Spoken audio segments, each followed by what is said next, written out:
오늘은 삼위일체 하나님 5번째 시간입니다. 오늘은 창조 목적에 부합하는 삶이란 어떤 삶인가에 대해서 우리가 말씀을 나눌까 합니다. 이사야와 바울의 가르침대로 이제 우리는 창조 목적에 따라서 하나님께 영광 돌리는 삶을 살아야 한다는 겁니다. 그렇다면 우리의 입장에서 하나님께 영광을 돌리는 삶이란 과연 어떤 삶일까? 흔히 사람들은 하나님께 영광 드린다는 말을요, 보통 입으로 노래하고 몸으로 춤을 추고 하나님을 찬양하는 것으로 이해를 하고 있다는 겁니다. 그런데 입술과 몸으로 찬양 드리는 것은 그냥 눈에 보이는 가시적으로 나타난 부분이지 이것이 전부가 아니라는 것이요. 하나님께 영광 드리고 경배 드리고 찬양 드린다는 것은요, 마음 깊은 곳에서 우러나오는 예배를 의미합니다. 더 나아가서 우리의 삶 전체에서 이것이 실천이 되어야 한다는 것이요. 우리가 이렇게 할 때에 하나님이 우리를 통해서 기쁨을 받으시고 또 자신의 기쁨을 우리와 함께 나누신다는 것을 성경은 우리에게 알려줍니다. 성서는 하나님께 영광 드리는 삶에 대해서 우리에게 3가지 단계를 제시를 해줍니다. 그 처음 2단계는 마음 깊은 곳에서 드려지는 예배로서요, 첫 번째는 무엇이냐고 하면은 하나님의 정체성을 깨닫고 하나님을 인정을 하고 묵상하고 경배하면서 영광 드리는 것이 첫째고요. 둘째는 자신의 정체성을 깨닫고 묵상하고 경배하면서 묵상하는 단계가 둘째 단계라는 겁니다. 여러분이 묵상이라는 것이 참 중요합니다. 묵상은 하나님의 말씀을 정말 심령 깊은 곳에서부터 쉬지 않고 계속 반복해서 생각하고 깨닫고 순종하기를 소원하는 거룩한 행위가 바로 묵상이라는 거예요. 묵상이 얼마나 중요한지 모릅니다. 그리고 세 번째는 이 첫째와 둘째 단계에서 묵상한 것을 우리의 삶 전체에서 실천하는 단계가 세 번째 단계입니다. 이 세 번째 단계는 뭐냐고 하면은 하나님의 지상 계명을 지키는 것과 하나님께서 우리에게 주신 지상 명령을 행하는 것이 바로 순종하는 것이라는 것이죠. 이렇게 3단계를 순서적으로 수행할 때에만이 진정한 의미에서 창조 목적에 부합한 삶을 사는 성도라고 우리가 볼 수가 있다는 겁니다. 이런 삶을 사는 성도는 먼저 하나님의 나라와 하나님의 의를 구하는 자라는 거죠. 그런 자에게 하나님께 구하지 않아도 세상에서는 필요한 모든 재물과 명예와 권력과 가족과 건강은 자연적으로 따라온다는 것입니다. 그러면 이들은 자기가 받은 복들을 오히려 창조의 목적에 부합하도록 사용하게 된다는 것이죠. 이제 우리가 이 창조 목적에 부합한 3단계의 삶에 대해서 좀 더 자세하게 살펴보기로 합니다. 그 첫 번째 단계는 뭐냐 하면은 하나님의 정체성을 먼저 깨닫고 하나님을 인정을 하고 묵상하고 경배하고 영광 드리는 것이라는 겁니다. 창조의 목적에 부합된 삶을 살기 위한 3단계의 과정이 있습니다. 그 중에서 첫 번째 단계는 창조주 하나님의 정체성을 깨닫고 인정하고 마음속 깊이 묵상하면서 하나님께 경배와 영광을 드리는 것이라는 것이죠. 이 창조주 하나님의 정체성은요, 한 12가지로 나누어서 우리가 정리를 해볼 수가 있습니다. 기독교의 하나님은 존재론적으로는 삼위의 하나님이시면서 영원하시고 불변하시다는 겁니다. 그리고 사역적으로는요, 창조자이시고 전지전능하셔서 모든 것을 다 알고 계시고 또 전능하셔서 모든 것을 다 하실 수 있다는 것이요. 그리고 무소부재하셔서 시간과 거리와 장소 제한 없이 하나님은 어느 곳에서나 계신다는 겁니다. 그리고 하나님의 성품적으로는요, 그 자녀의 죄된 모습을 아가페의 사랑으로 감싸 주신다는 겁니다. 자비로 용서하시면서 은혜를 베푸시는 하나님이시지만은 동시에 또 죄의 대가를 물으시는 공의로우신 하나님이라는 사실을 우리가 꼭 깨달아야 합니다. 자신을 창조하신 삼위 하나님의 정성을 깨닫고 인정하면서 마음속 깊이 묵상하는 것은 우리 성도들의 최우선 과제라는 겁니다.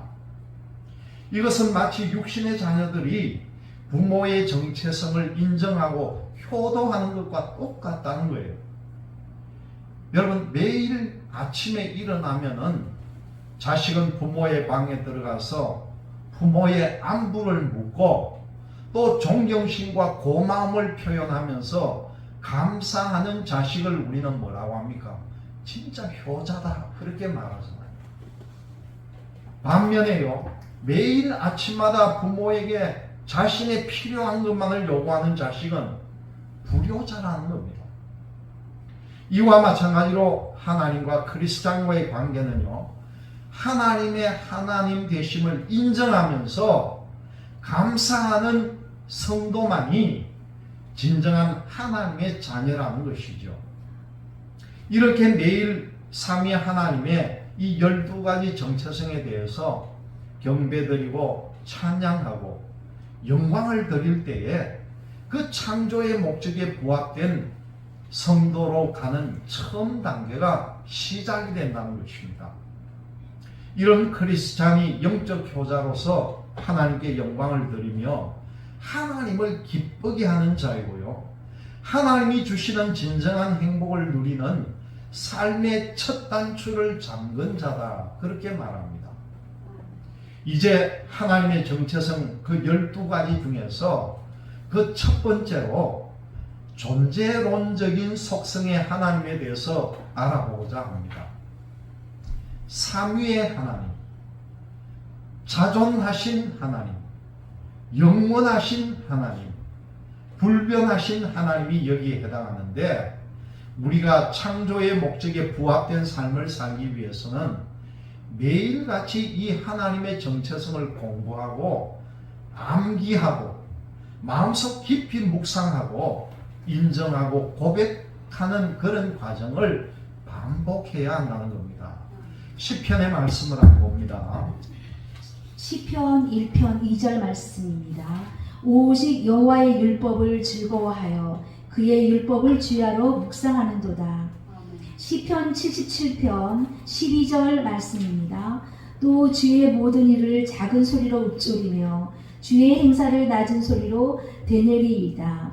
시편 119편 97편 7절 내가 주의 법을 어찌 그리 사랑하는지요 내가 그것을 종일 작은 소리로 읊조리나이다. 첫 번째로 우리가 삼위 하나님에 대해서 알아봅니다. 삼위 하나님, 창세기 1장 1절부터 봅니다. 창세기 1장 1절 말씀입니다. 태초에 하나님이 천지를 창조하시니라. 1장 26절 말씀. 하나님이 이르시되 우리의 형상을 따라 우리의 모양대로 우리가 사람을 만들고 그들로 바다의 물고기와 하늘의 새와 가축과 온 땅과 땅에 기는 모든 것을 다스리게 하자 하시고. 이사야 6장 8절 말씀. 내가 또 주의 목소리를 들으니 주께서 이르시되 얘가 누구를 보내며 누가 우리를 위하여 갈꼬 하시니 그때에 내가 이르되 내가 여기 있나이다 나를 보내소서 하였더니.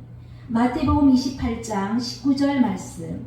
그러므로 너희는 가서 모든 민족을 제자로 삼아 아버지와 아들과 성령의 이름으로 세례를 베풀고. 고린도후서 13장 13절 말씀. 주 예수 그리스도의 은혜와 하나님의 사랑과 성령의 교통하심이 너희 무리와 함께 있을지어다. 여러분, 참 중요한 이야기입니다. 우리가 지금 삼위일체 하나님을 진짜 알아야 되는데 그 하나님이 어떤 하나님인가를 지금 공부를 하고 있는 거예요. 우리 기독교의 하나님은 성부 하나님, 성자 하나님, 성령 하나님 그렇게 부릅니다. 이렇게 삼위로 존재하고 계신다는 거죠. 이 세 분은 모두 본질과 능력과 권위와 지위와 그리고 성품과 속성이 똑같이 동일하다는 겁니다. 다만요, 기능적으로 다른 역할을 하고 있는 거죠. 그러면 어떤 기능을 합니까? 성부 하나님은요, 모든 것을 계획하시고 설계하시는 분이 성부 하나님이라는 겁니다. 그리고 성자 예수님은 수행하는 하나님이라는 거예요. 성부 하나님이 계획하는 것을 이루시는 분이 성자 하나님이라는 거죠. 그리고 성령 하나님은 성령은 능력을 부여하는 하나님이다. 그렇게 말합니다. 그런데 이 삼위 하나님은요, 모든 일을 함께 하신다는 거예요. 여러분, 가장 대표적인 예가 창세기 3장 15절에 이 인류를 구원하는 계획에서 나타납니다. 인간들이 타락을 했을 때에요, 이 삼위 하나님이 모여서 회의를 하는 거예요. 성부 하나님께서 의장이 되셨습니다. 그리고 공식적인 결정을 내리셨습니다.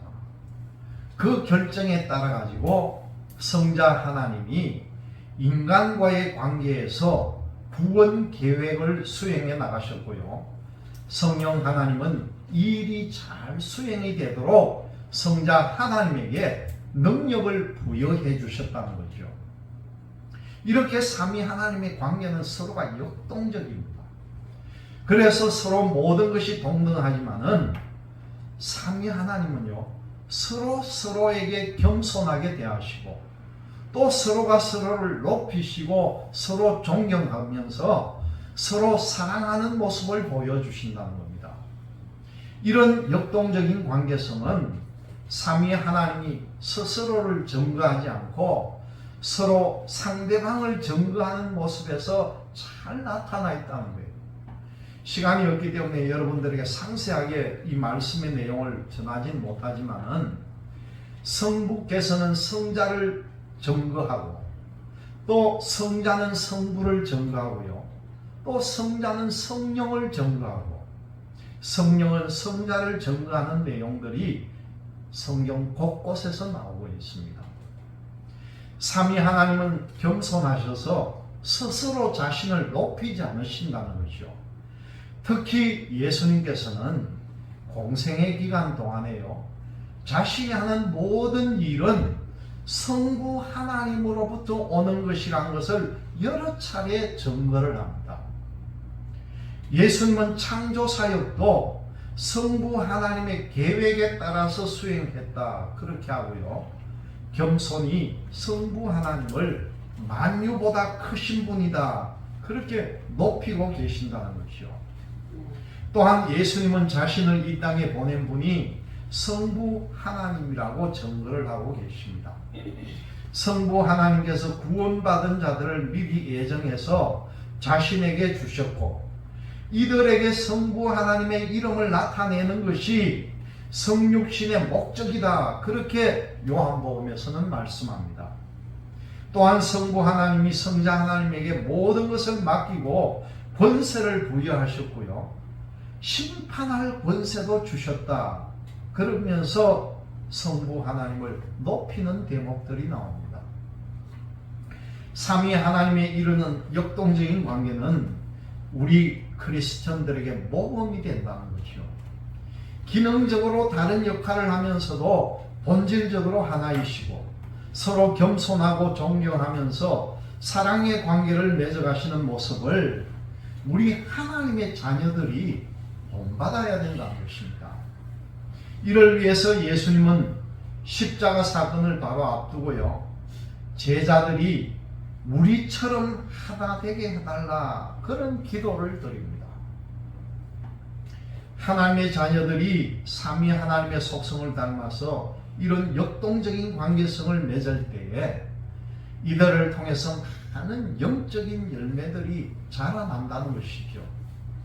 하나님께 영광 드리는 크리스천은 우선 이 삼위 하나님의 정체성을 공부를 해야 되고 깨달아야 되고 또 인정을 해야 하고 반복해서 이것을 암송을 해야 하고 매일 마음속 깊이 묵상하고 고백하면서 삶에서 실천하는 사람들이라는 겁니다.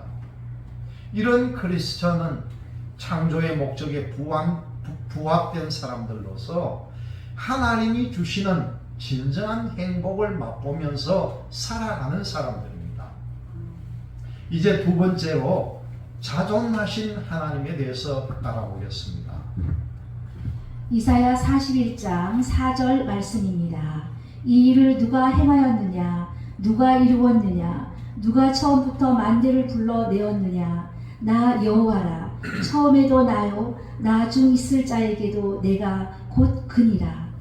이 두 번째로는요, 삼위 하나님께 영광 드리는 삶을 사는 크리스찬은 자존하신 하나님을 매일 묵상하고 고백하는 사람이라는 겁니다. 삼위 하나님은 자존하시는 분이다. 이 한문으로 자존이라고 하니까 그런데 자존이 뭡니까? 스스로 계시다는 거예요. 하나님은 스스로 계시다는 겁니다. 하나님은 자신 안에서 자신으로부터 존재하신다는 거죠. 하나님 자신이 자신의 존재의 이유라는 겁니다. 하나님은 어느 누구의 도움으로 존재하게 된 분이 아니고요, 자신의 존재를 유지하기 위해서 어느 누구에게 의지하는 분도 아니라는 겁니다. 우리 피조물은요, 이와는 반대로 소속이 있다는 거예요. 다시 말씀드려서 피조물은 하나님으로부터 나왔다는 것이죠.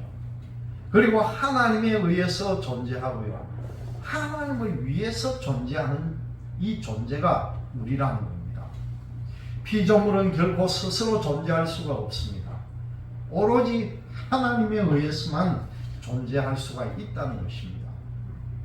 예수님이신 여호와 하나님은 모세를 통해서 자존자로서의 자신의 정체성을 정확하게 이야기해 주고 있습니다.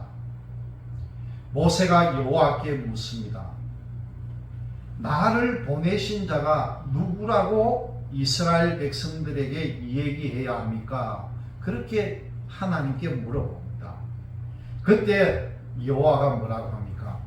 나는 스스로 있는 자니라. 그러면서 또 이르시되 너는 이스라엘 자손에게 이같이 이르기를 스스로 있는 자가 나를 너희에게 보내셨다 해라. 그렇게 말씀합니다. 여기에서요, 스스로 있는 자라고 하는 이 말이 영어로 뭡니까? I am who I am, 그렇게 말하는데 이 영어 성경에 보면은 이 모든 글자들이 다 대문자로 쓰여져 있다는 겁니다. 이 이유가 뭡니까? 고유명사이신 여호와 하나님의 이름이라는 것을 우리에게 가르쳐 주는 것이죠. 자존하신 삼위 하나님은 스스로 영광을 받으시고 스스로 구원을 베푸시고요, 스스로를 의지하고 계신다는 겁니다. 이렇게 하실 수 있는 분은 기독교의 하나님밖에 없다는 거죠. 스스로 존재하시는 하나님을 피조물의 눈으로 이해하는 것은 쉽지가 않다는 겁니다. 하지만 이 자존자 하나님이 우리 피조물과는 전적으로 다름을 성령님의 도우심으로 깨닫고 매일 묵상하고 고백해야 한다는 겁니다. 이렇게 자존자 하나님께 더 깊은 경배와 존경과 영광을 올리는 사람은 이성을 초월하여 내리시는 성령님의 위로와 평안과 행복을 맛보게 된다는 것입니다. 이런 사람이야말로 창조의 목적에 부합한 사람으로서 하나님의 영광으로 옷 입게 된다는 사실입니다. 그리고 이 세상에 살고 있지만은요, 매일 저 세상을 미리 맛보며 사는 행복한 크리스천으로서 서서히 변모된다는 것이죠. 천국을 땡겨서 산다는 겁니다. 이런 복된 삶을 살다가 육신의 때가 차가지고 기쁨으로 저 세상으로 옮겨가는 것. 이들에게는 장례식이 슬픔과 두려움의 의식이 아니라 환희와 기쁨과 감사와 감격의 의식이 된다는 것을 우리는 잘 알고 있습니다. 이것이 바로 복된 크리스찬의 모습이라는 거죠. 이제 세 번째로 영원하신 하나님에 대해서 한번 보겠습니다. 시편 90편 2절 말씀입니다. 산이 생기기 전 땅과 세계도 주께서 조성하시기 전 곧 영원부터 영원까지 주는 하나님이시니이다. 시편 102편 26절 말씀. 천지는 없어지려니와 주는 영존하시겠고 그것들은 다 옷같이 낡으리니 의복같이 바꾸시면 바뀌려니와. 이사야 40장 28절 말씀. 너는 알지 못하였느냐 듣지 못하였느냐 영원하신 하나님 여호와 땅끝까지 창조하신 이는 피곤하지 않으시며 곤비하지 않으시며 명철이 한이 없으시며. 복된 크리스천은 계속해서 하나님의 정체성, 영원하신 하나님을 묵상하면서 고백하지 않을 수 없다는 거죠. 삼위 하나님은 영원하다는 겁니다. 지금 우리가 영원하신 하나님에 대해서 말씀을 나눕니다. 여호와 하나님은 만물을 창조하시기 이전부터 계셨고 또 앞으로도 영원히 계신다는 것입니다. 반면에 피조물은요, 영원한 존재가 아니고 피조물의 생사화복은 모두가 창조주 하나님의 손에 달려 있다는 겁니다. 여호와는 생명을 창조하신 분이고 생명의 주인이기 때문에 그 창조주의 뜻에 따라서 생명의 길이가 결정이 된다는 거죠. 많은 하나님의 종들이요, 영원한 하나님의 이름을 높였습니다. 아브라함은 창세기 21장 33절을 보면은 영생하시는 하나님이다 그렇게 부릅니다. 그리고 모세는 영원하신 하나님 그렇게 불렀고요. 에레미야는 영원한 왕이다 그렇게 부릅니다. 느헤미야는 영원부터 영원까지 존재하는 분이다 그렇게 말하고, 이사야 선지자는 영원히 거하는 이다 그렇게 말합니다. 바울 사도는 로마서 16장 26절을 보니까 영원하신 하나님, 디모데전서에서는 만세의 왕 그렇게 부릅니다. 그리고 요한은 세세에 계신 하나님입니다 그렇게 계시록에서 말합니다. 하나님은 피조물과 달리 시간의 영역에 계시지 않고요, 영원부터 영원까지 존재하는 분이라는 것이죠. 그래서 성경에서는 알파와 오메가다 그렇게 말하고, 또 처음이고 마지막이다, 그리고 이제도 계시고 전에도 계시고 장차 오실 이다 그렇게 계시록에는 말씀합니다. 시간과 역사를 초월하신 여호와 하나님의 정체성에 대해서 기록하고 있다는 것이죠. 피조물들은 이 영원하신 하나님을 경외하고 경배하면서 찬양해야 한다는 겁니다. 여러분, 하나님의 이름은 영원하다는 거예요.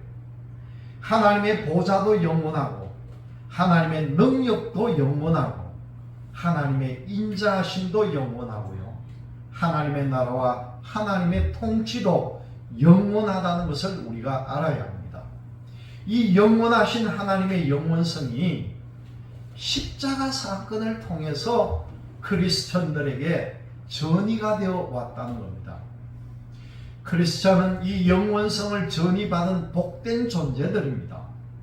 우리는 영원하신 삼위 하나님과 특히요 성육신 하셔서 우리에게 영생을 선물로 주신 제2위 되시는 여호와 하나님 예수님께 감사를 드려야 하면서 찬양과 경배와 영광을 드려야 합니다. 이것이 바로 창조의 목적이라는 것이죠. 크리스천들이 이 창조의 목적을 따라가지고 삼위 하나님을 영원부터 영원까지 찬송할 때에 비로소 삼위 하나님이 주시는 상상과 이성을 초월하는 초자연적인 하나님의 사랑을 체험하고 피조물들이 영위할 수 있는 진정한 행복을 누릴 수 있게 된다는 사실입니다. 이제 네 번째로요, 불변하신 하나님에 대해서 알아보입니다. 다니엘서 6장 26절 말씀입니다. 내가 이제 조서를 내리노라. 내 나라 관할 아래에 있는 사람들은 다 다니엘의 하나님 앞에서 떨며 두려워할지니 그는 살아계시는 하나님이시요 영원히 변하지 않으실 이시며 그의 나라는 멸망하지 아니할 것이요 그의 권세는 무궁할 것이며. 야고보서 1장 17절 말씀. 온갖 좋은 은사와 온전한 선물이 다 위로부터 빛들의 아버지께로부터 내려오나니 그는 변함도 없으시고 회정하는 그림자도 없으시니라. 네 번째, 크리스천들이 진정한 행복을 누릴 수 있는 믿음의 행위는 이 불변하신 하나님의 정체성을 공부하고 암기해야 된다는 겁니다. 매일 마음속 깊이 묵상하고 고백하는 것이죠. 삼위 하나님은 변함이 없는 하나님이라는 겁니다. 삼위 하나님은 어제나 오늘이나 영원토록 동일하십니다. 자신의 인격과 성품과 존재가 변하지 않으시고 또 변한 적도 없으시고요. 또 영원히 변하실 수도 없다는 겁니다. 따라서 하나님이 한번 선포하신 말씀은 반드시 이루어진다는 것을 우리가 알아야 하고, 우리 인간처럼 말을 바꾸지도 않으시는 분이 하나님이라는 거죠. 하나님은 스스로 세우신 목적과 계획과 약속을 절대로 변경하지 않으십니다. 일례로요, 그 이스라엘 백성들이 우상을 섬기고 하나님을 버렸더라도 여호와 하나님은 이 민족을 죄에서 돌이켜서 멸망하지 않게 하리라 약속을 하시고 이것을 지켰다는 겁니다. 그리고 아브라함에게 너로 인해 온 이방인이 구원을 받으리라고 하신 약속도 지금까지 변함없이 이루어 오고 계신다는 겁니다. 여호와 하나님은 모든 것을 사람들에게 미리 말씀하시고 그것을 변함없이 이루어 가고 계신다는 것이죠. 그래서 구약의 아모스 선지자는요, 주 여호와께서는 자기의 비밀을 그 종 선지자에게 보이지 아니하시고는 결코 행하심이 없다. 그렇게 아모스 3장 7절에 말씀합니다. 여호와 하나님은 종말에 일어날 일들도 미리 계획하셨고 그것을 태초부터 말씀으로 선포하셨고요. 지금까지 그것에 따라서 인생들 앞에 하나하나 실제로 이루어 오고 계신다는 겁니다. 스스로 선포한 말을 변개치 않고 지킬 수 있는 분은 기독교의 하나님뿐이라는 것이죠. 인간의 말은 거짓투성이고요. 설령 인간의 말이 진실하다 할지라도 그것은 제한적이고 조건적인 진실일 뿐입니다. 인간의 마음은 변덕으로 가득하기 때문에 인간의 뜻과 계획은 수시로 뒤바뀐다는 겁니다. 또한 우리 인간은 앞날을 예정을 할 수가 없고 더구나 미래에 일어날 일을 미리 선포하여 그대로 실현해 나가는 것은 불가능하다는 거죠. 이런 인간과는 달리 기독교 하나님의 마음과 말씀과 행동에는 신실함이 있다는 겁니다. 시편 기자는 여호와 하나님의 신실하심에 대해서 찬양을 합니다. 그리고 바울은 하나님이 신실하시기 때문에 우리에게 감당할 만한 시험만 허락하신다. 그렇게 말씀합니다. 모세는 여호와 하나님이 신실하기 때문에 하나님의 계명을 지키면은 천대까지 복을 내리신다. 그렇게 신명기에서 말씀합니다. 이 성경에 나오는 믿음의 조상들은 하나님의 신실한 속성을 믿고 순종하고 또 하나님이 주시는 엄청난 복을 받은 사람들입니다. 이들이야말로 창조의 목적에 부합된 자들이었고 진정 행복한 사람들이었다는 겁니다. 여러분, 이 말은요, 성경뿐만 아니라 오늘날에도 적용이 된다는 걸 알아야 합니다. 우리 크리스찬들이 하나님의 신실하심을 믿고 성경에서 가르치는 것을 순종할 때에요, 성경에 약속된 모든 행복을 누릴 수 있다는 것을 꼭 명심하시기를 바랍니다. 지금까지 우리는 존재론적 속성의 하나님의 정체성에 대해서 네 가지를 나누어 봤습니다. 삼위 하나님, 자존하신 하나님, 영원하신 하나님, 불변하신 하나님. 이제 이 하나님의 존재론적 속성을 인정하고 마음속 깊이 묵상하고 고백하고 또 삶에 적용을 해나가야 합니다. 이런 크리스천은 진정 창조 목적에 부합한 사람들이 될 수 있는 기초석을 세우는 복된 사람들이라는 것입니다. 하나님이 사랑하시는 크리스찬이 되기 위해서 계속해서 이제 다음 네 가지 하나님의 사역적 속성을 우리가 알아볼 차례입니다. 이 사역적 속성의 하나님의 정체성에는 창조자이신 하나님, 전지하신 하나님, 그리고 전능하신 하나님, 무소부재하신 하나님, 이렇게 네 가지가 있다는 겁니다. 먼저 창조자이신 하나님에 대해서 우리가 말씀을 한번 보기로 합니다. 요한복음 1장 3절 말씀입니다. 만물이 그로 말미암아 지은 바 되었으니 지은 것이 하나도 그가 없이는 된 것이 없느니라. 골로새서 1장 16절 만물이 그에게서 창조되되 하늘과 땅에서 보이는 것들과 보이지 않는 것들과 혹은 왕권이나 주권들이나 통치자들이나 권세들이나 만물이 다 그로 말미암고 그를 위하여 창조되었고. 히브리서 1장 2절 말씀. 이 모든 날 마지막에는 아들을 통하여 우리에게 말씀하셨으니 이 아들을 만유의 상속자로 세우시고 또 그로 말미암아 모든 세계를 지으셨느니라. 우리가 다섯 번째로 묵상하고 고백해야 하는 부분이 바로 이 창조자 하나님이라는 겁니다. 하나님은 만물을 지으신 창조자라는 거죠. 창세기 1장 1절에서 태초에 하나님이 천지를 창조하시니라 할 때에 삼위 하나님을 가리키는 이 엘로힘이라고 하는 이 말은 복수 형태의 말입니다. 하나의 하나님이 아니라 복수의 하나님을 말한다는 거죠. 다시 말씀드려서 성부 하나님과 성자 하나님과 성령 하나님 모두 함께 이 창조 사역에 참여했다는 겁니다. 만물을 지으시고 스스로가 창조주라는 사실을 말씀하신 것이라는 거죠. 그 중에 특히요, 성자 하나님은 직접 수행하시는 하나님으로 만물을 손수 지으셨다는 겁니다. 삼위 하나님 중에 제2위이신 성자 하나님은 예수님이죠. 구약의 여호와 하나님이라는 겁니다. 예수님은 사랑하는 종들을 통해서 자신이 창조주라는 것을 말씀해 주셨습니다.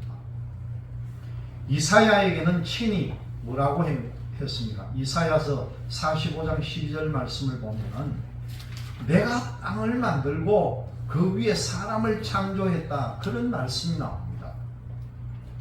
그리고 모세에게는요, 출애굽기 20장 11절을 보면은 하늘과 땅과 바다와 그 가운데 있는 모든 것을 다 만들고 7일째 되는 날에 쉬셨다. 그렇게 말씀을 합니다. 이 신구약의 많은 하나님의 종들이 창조주로서의 예수님의 정체성에 대해서 고백을 하고 있습니다. 예레미야는 보니까요, 여호와가 권능으로 땅을 지으셨고 그 지혜로 세계를 세우셨고 명철로 하늘들을 펴셨다. 그렇게 예레미야 10장 12절에 말씀합니다. 그리고 욥은 욥기 10장 8절을 보니까 여호와가 손으로 나를 만드셨다. 그렇게 말씀합니다. 그리고 시편 8장 3절을 보니까 다윗이 이렇게 부르짖습니다. 여호와가 손가락으로 하늘과 달과 별을 만드셨다. 그렇게 고백을 합니다. 그리고 요한은요, 사도 요한은 예수님이 하늘과 땅과 바다와 거기에 있는 만물을 창조하신 분이다. 그렇게 계시록 10장 6절에서 말씀하고 창조의 근본이신이다. 그리고 계시록 14장 7절에서는 하늘과 땅과 바다와 물들의 근원을 만드십니다. 그렇게 말씀합니다. 그리고 사도 바울은 뭐라고 말합니까? 골로새서 1장 16절을 보니까 만물이 그에게 창조되되 하늘과 땅에서 보이는 것들과 보이지 않는 것들과 혹은 보좌들이나 주관자들이나 정사들이나 권세들이나 만물이 다 그로 말미암고 그를 위하여 창조되었다라고 고백을 합니다. 여러분, 예수님은 빛만 창조한 분이 아니고 어둠도 창조하시고요, 평안과 환난도 창조하셨고 파괴와 진멸하는 자도 창조하셨습니다. 모든 그의 창조는 목적이 있고요, 하나도 헛되게 창조된 것이 없다는 겁니다. 그분의 창조는 그리고 영원하다는 것이죠. 예수님은 직접 창조하셨을 뿐만 아니라 만물을 통치하고 계신다는 겁니다. 예수님께서 지으신 우주는 여러분 현대 과학으로도 측정할 수 없을 정도로 광대하다는 겁니다. 성서에서는 그 광대한 우주가 여호와의 보좌이고 땅은 그분의 발등상이다. 그렇게 이사야서 66장 1절에 나옵니다. 여러분, 요즘 제임스 웹이라 해가지고 이 유튜브를 통해서 우리가 우주에 있는 사진을 촬영한 것을 한 번씩 보잖아요. 참, 옛날에는 볼 수 없었던 우주의 세계, 그걸 하나님이 아니고 누가 만들겠습니까? 빛의 속도로도 수백만 년을 가야 볼 우주를 우리가 지금 망원경을 통해서 보는데 그걸 볼 때마다 가슴이 두근두근 뛰는 거예요. 광대한 우주를 보면 하나님의 존재를 우리가 느낄 수 있다는 거예요. 바울을 통해서도 만물을 예수님의 발 아래 두셨고 만물을 발 아래 복종하게 하셨다. 그렇게 에베소서는 말합니다. 이렇듯 우리 인간의 눈으로는 상상할 수도 없을 만큼 크신 그분이 바로 예수님이라는 것이죠. 피조물은 삼위 하나님께 찬양, 경배, 영광 드리기 위해서 창조되었다. 그렇게 성경은 말합니다.